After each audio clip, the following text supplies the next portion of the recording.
ಆತ್ಮೀಯ ವೀಕ್ಷಕರೆಲ್ಲರಿಗೆ ನಮಸ್ಕಾರ. ನಾನು ನಿಮ್ಮ ಕನ್ನೇಶ್ ಅಗೇನ್. ನನ್ನ ಮಾತೇ ಕತೆ ಒಲಿದಂತೆ ಹಾಡುವ ನನ್ನ ಮಾಲಿಕೆಯನ್ನು ಮುಂದುವರಿಸ್ತಾ ಇದ್ದೀನಿ. ನೀವೆಲ್ಲ ನನ್ನ ಈ ಮಾತೇ ಕತೆಗೆ ತೋರ್ತಾ ಇರುವಂಥ ಪ್ರತಿಕ್ರಿಯೆ ಪ್ರೀತಿಗೆ ನಾನು ನಿಜಕ್ಕೂ ಹೃತ್ಪೂರ್ವಕವಾಗಿ ನಿಮ್ಮನ್ನು ಅಭಿನಂದಿಸಬೇಕು ಮತ್ತು ನಾನು ಆಭಾರಿಯಾಗಿದ್ದೀನಿ. ಈ ಈ ಖುಷಿಯನ್ನು ಹಂಚ್ಕೊಳ್ತಾ ನನಗೆ ಈ ಸಾಮಾಜಿಕ ವ್ಯವಸ್ಥೆಯಲ್ಲಿ ಆಗ್ತಾ ಇರುವಂತಹ ದೋಷಗಳನ್ನು ಲೋಪಗಳನ್ನು ಸ್ವಲ್ಪ ಹೇಳಿಕೊಂಡು ಇದು ತಿದ್ದಬೇಕು ಅನ್ನೋದು ನಮ್ಮ ಕಾಳಜಿ. ನಮಗೆ ಯಾರು ವಿರೋಧ ಮಾಡಬೇಕು ಅಥವಾ ಯಾರ್ದು ದ್ವೇಷ ಸಾಧಿಸಬೇಕು ಅಂಥದ್ದೇನಿಲ್ಲ.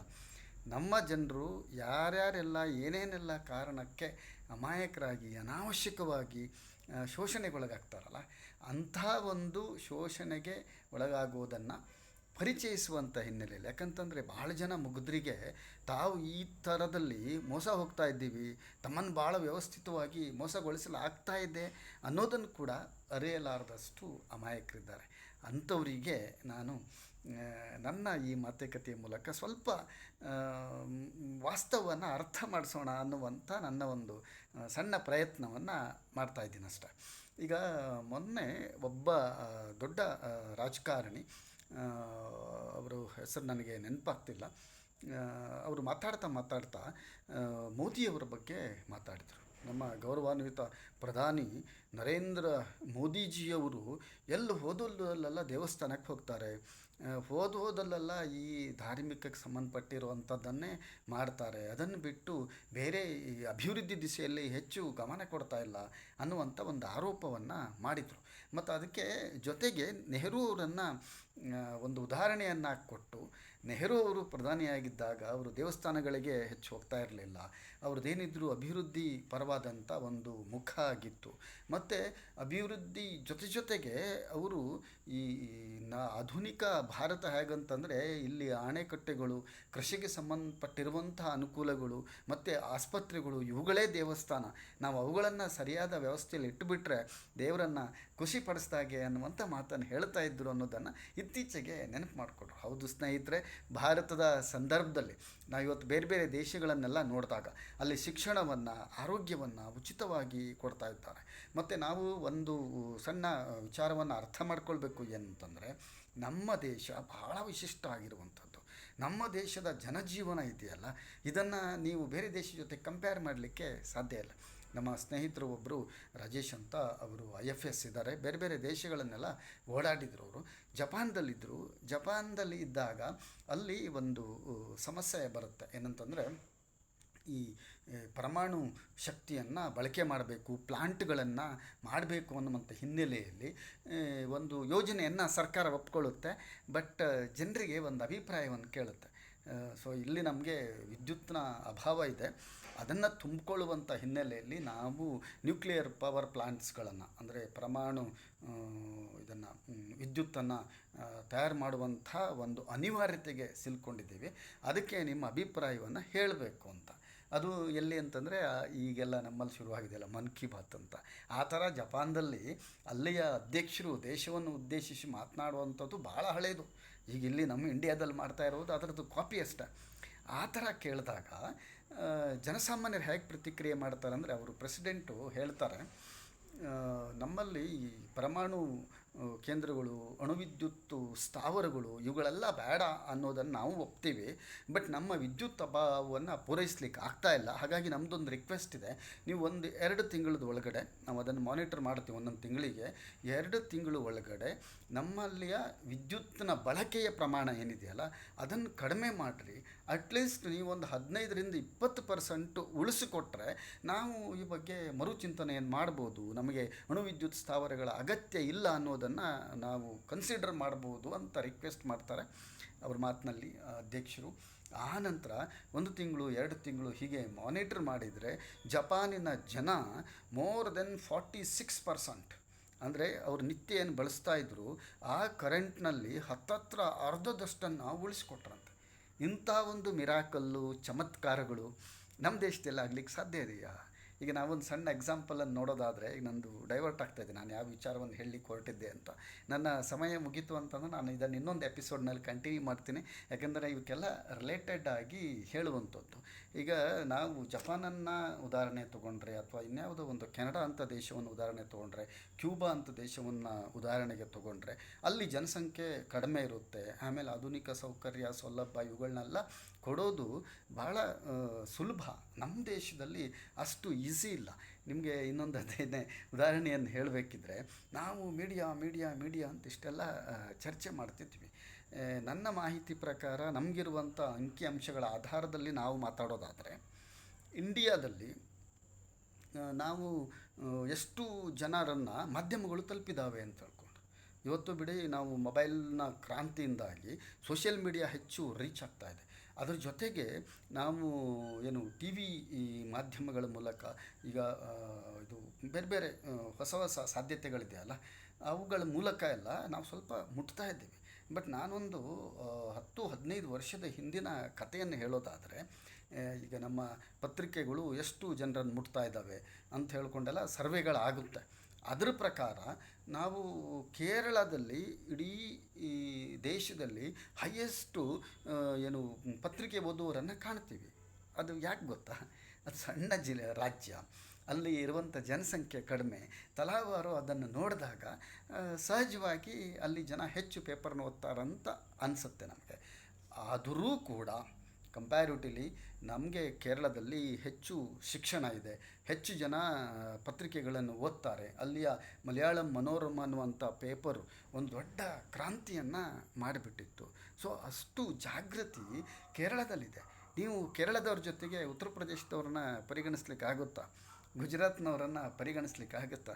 ಮಧ್ಯಪ್ರದೇಶದವರನ್ನು ಪರಿಗಣಿಸ್ಲಿಕ್ಕಾಗುತ್ತಾ? ದೂರ ಹೋಗಿ ಬಿಟ್ಬಿಡಿ, ದೆಹಲಿಯ ಸರೌಂಡಿಂಗ್ ಸ್ಟೇಟ್ಗಳೇನಿದ್ದಾವಲ್ಲ ಅವುಗಳನ್ನು ಕಂಪೇರ್ ಮಾಡಲಿಕ್ಕಾಗುತ್ತಾ? ಆಗಲ್ಲ. ಯಾಕಂತಂದರೆ ಪ್ರಾಕ್ಟಿಕಲಿ ಅದು ಬೇರೆ ಇದೆ.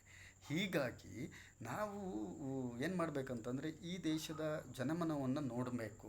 ನಾವು ಮಾತೆತ್ತಿದ್ರೆ ಅವರ ಸೆಂಟಿಮೆಂಟ್ಸು, ಅವರ ಭಾವನೆ, ಅವರ ಭಕ್ತಿ, ಅವರ ಶ್ರದ್ಧೆ, ಇದನ್ನು ಮಾತಾಡ್ತೇವೆ.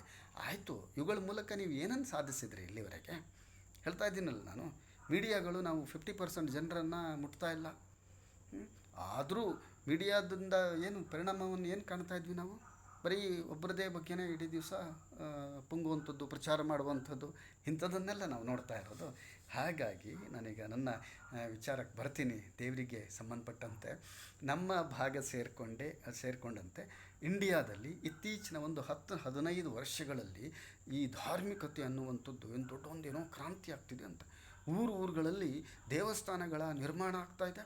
ಊರುಗಳಲ್ಲಿ ಬಹಳ ವ್ಯವಸ್ಥಿತವಾಗಿ ಈ ಧಾರ್ಮಿಕ ಶ್ರದ್ಧೆ ಮೂಲಕವಾಗಿ ಜನಸಾಮಾನ್ಯರನ್ನು ಬೇರೆ ಥರ ಕೊಂಡೊಯ್ಯಲಾಗ್ತಾ ಇದೆ ಅನ್ನುವಂಥ ಅನುಮಾನ ನಮಗೆಲ್ಲ ಬರ್ತಾ ಇದೆ. ನೋಡಿ, ನೀವು ದೇವರನ್ನು ಮಾಡಿ, ನಿಮ್ಮ ಭಕ್ತಿ ನೀವು ಮಾಡೋರು, ಅದಕ್ಕೆ ತಕರಾರಿಲ್ಲ. ಆದರೆ ಅಷ್ಟೆಲ್ಲ ವಿಜೃಂಭಿಸುವಂಥ ಅಗತ್ಯ ಇದೆಯಾ? ಒಂದೊಂದು ಸಣ್ಣ ಊರಿನಲ್ಲಿ ಕೋಟ್ಯಾಂತರ ರೂಪಾಯಿಗಳನ್ನು ಖರ್ಚು ಮಾಡಿ ದೇವಸ್ಥಾನವನ್ನು ಮಾಡುವಂಥ ಅಗತ್ಯ ಇದೆಯಾ? ಅದರಲ್ಲೂ ಹಳ್ಳಿಗಳಲ್ಲಿ ಏನು ಮಾಡ್ತಾರೆ ಅಂದರೆ, ನಿಮ್ಮ ಮನೆಯಿಂದ ನೀವು ಇಷ್ಟು ಕೊಡಬೇಕು ಅಂತ, ಒಬ್ಬ ವ್ಯಕ್ತಿಗೆ ಇಷ್ಟು ಕೊಡಬೇಕಂತ. ಈ ತಲಾ ವರಾಡ ಏನು ಹಾಕೋದಿದೆಯಲ್ಲ, ತಲಾ ತೆರಿಗೆಯನ್ನು ಹಾಕೋದಿದೆಯಲ್ಲ, ಅದನ್ನು ಯಾರಾದರೂ ವಿರೋಧ ಮಾಡಿಬಿಟ್ರೆ ಆತ ಧರ್ಮ ವಿರೋಧಿ ಆಗಿಬಿಡ್ತಾನೆ, ಊರಿನ ವಿರೋಧಿ ಆಗಿಬಿಡ್ತಾನೆ, ದೇಶದ್ರೋಹಿ ಆಗಿಬಿಡ್ತಾನೆ. ಅರೆ, ಯಾವ ಕಾಲಘಟ್ಟದಲ್ಲಿದ್ದೀವಿ ನಾವು? ನೀವು ಇದನ್ನು ಶಿಕ್ಷಣಕ್ಕೂ, ಆರೋಗ್ಯಕ್ಕೂ, ಉದ್ಯೋಗಕ್ಕೂ ಅನುಕೂಲ ಆಗುವಂಥ ಬೇರೆ ಏನಾದರೂ ಸಂಸ್ಥೆಗಳನ್ನು ಮಾಡಿ ಜನರ ಕಡೆಯಿಂದ ವರಾಡದ ಮಾದರಿಯಲ್ಲಿ, ದೇಣಿಗೆಯ ಮಾದರಿಯಲ್ಲಿ ಸಂಗ್ರಹಿಸಲಿಕ್ಕೆ ಸಾಧ್ಯ ಇದೆಯಾ? ಇದನ್ನು ಹೇಳಿದರೆ ಎಲ್ಲರೂ ಹೇಳ್ತಾರೆ, ಹೌದು ಇದು ದೊಡ್ಡ ವೆಚ್ಚ, ಭಾಳ ಖರ್ಚಾಗುತ್ತೆ, ಭಾಳ ತೊಂದರೆ ಆಗುತ್ತೆ ಅಂತ ಹೇಳ್ಕೊಂಡು. ಬಟ್ ಯಾರೂ ಆ ಥರ ಯೋಚನೆ ಮಾಡ್ತಾಯಿಲ್ಲ. ಇದು ತಪ್ಪು ನಡೆ, ಇದರಿಂದ ನೀವೇನು ಹೇಳಲಿಕ್ಕೆ ಹೊರಟಿದ್ರಿ ಅನ್ನೋದನ್ನು ಹೇಳಲಿಕ್ಕೆ ಸಾಧ್ಯ ಆಗ್ತಾಯಿಲ್ಲ. ನನಗೆ ಭಾಳ ಹಿಂದೆ ನನ್ನ ಪತ್ರಿಕೆಯಲ್ಲಿ ನಾನು ಈ ಧರ್ಮಸ್ಥಳ ಸಂಘದ ಬಗ್ಗೆ, ಆಮೇಲೆ ದೇವರು, ಧರ್ಮದ ವಿಚಾರಗಳ ಬಗ್ಗೆ ಸ್ವಲ್ಪ ವೈಚಾರಿಕವಾದಂತಹ, ವಿಮರ್ಶಾತ್ಮಕವಾದಂತಹ ಲೇಖನಗಳನ್ನು ಬರಿತಾ ಇದ್ದೆ. ಅಲ್ಲಿ ಒಬ್ಬ ವ್ಯಕ್ತಿ ನನಗೆ ಪ್ರಶ್ನೆ ಮಾಡ್ತಾನೆ, ನೀವು ಇಷ್ಟೆಲ್ಲ ಮಾತಾಡ್ತೀರಿ, ನೀವು ಪೂಜೆ ಮಾಡಿಸಲ್ವಾ, ನೀವು ದೇವರನ್ನು ನಂಬಲ್ವಾ, ಅದು ಇದು ಅಂತ.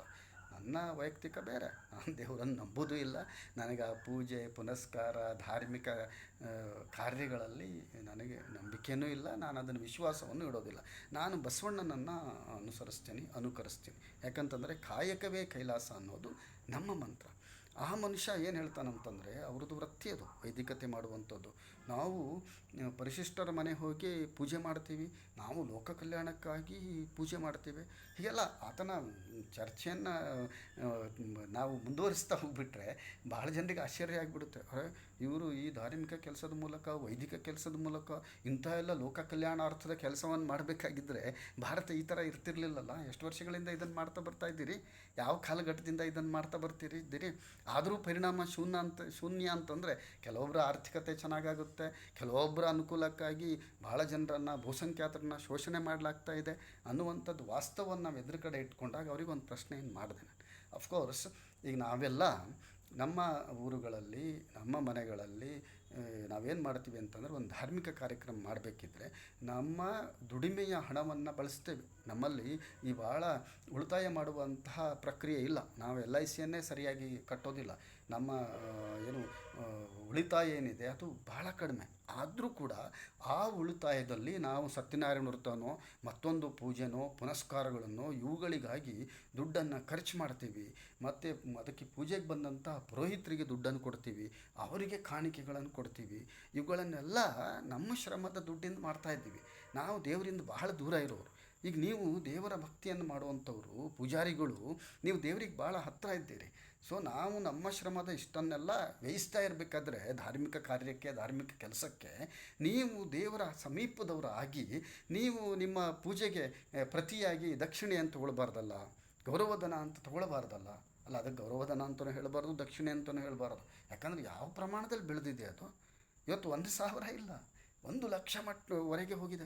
ಒಬ್ಬ ಗೃಹ ಪ್ರವೇಶ ಮಾಡುವಂಥವನು, ಒಬ್ಬ ಸತ್ಯನಾರಾಯಣ ವ್ರತ ಮಾಡುವಂಥದ್ದು, ಮತ್ತೊಬ್ಬನ ಯಾರೋ ಯಾಗ, ಮತ್ತೊಂದು ಮುಗಿದೊಂದು, ಇವರೆಲ್ಲ ಮಾಡ್ತಾ ಇರುವಂಥವರಿಗೆ ಪುರೋಹಿತರು ಕೊಡ್ತಾ ಇರೋ ಪಟ್ಟಿಯನ್ನು ಗೊತ್ತಾ? ಇದು ನಿಮ್ಮ ಖರ್ಚಿಗೆ ಇಷ್ಟು, ನಮ್ಮ ಪೂಜೆ ಸಾಮಗ್ರಿಗಳಿಗೆ ಇಷ್ಟು, ಮತ್ತು ನಾವು ಪೂಜೆ ಮಾಡುವಂತಹ ವೈದಿಕರಿಗೆ ಇಷ್ಟು ಚಾರ್ಜು ಅಂತ ಹೇಳ್ಕೊಂಡು ಬರೋಬ್ಬರಿ 1,00,000ಕ್ಕಿಂತ ಹೆಚ್ಚನ್ನು ದಾಟಿಸ್ತಾರೆ. ಬರೀ ಈ ವೈದ್ಯಕೀಯ ಕೆಲಸದ ದರವನ್ನು, ಬೆಲೆಯನ್ನು. ಹೀಗಿರಬೇಕಾದ್ರೆ ಅರೆ ದೇವರು ಆಯಿತು, ನಿಮ್ಮ ಪ್ರಕಾರನೇ ಹೋಗೋಣ, ದೇವರು ಇದ್ದಾನಂತಲೇ ಒಪ್ಕೊಳ್ಳೋಣ. ದೇವರು ನಮ್ಮ ಶ್ರಮಜೀವಿಗಳ ಶ್ರಮದ ಹಣವನ್ನು ಅವನ ಕೆಲಸಕ್ಕೆ ನಾವು ಬಳಸ್ತಾ ಇರಬೇಕಾದ್ರೆ, ನೀವು ದೇವರ ಪ್ರತಿನಿಧಿಗಳಾದವರು ಉಚಿತವಾಗಿ ಪೂಜೆ ಪುನಸ್ಕಾರಗಳನ್ನು ಮಾಡ್ಬೋದಲ್ಲ. ಅದಕ್ಕೆ ಅಷ್ಟೆಲ್ಲ ದುಡ್ಡು ತಗೊಳ್ಳುವಂಥ ಅಗತ್ಯ ಏನಿರ್ತದೆ ಅನ್ನುವಂಥದ್ದನ್ನು ಪ್ರಶ್ನೆ ಮಾಡಿದ್ದೆ ನಾನು. ಆದರೆ ಆತನ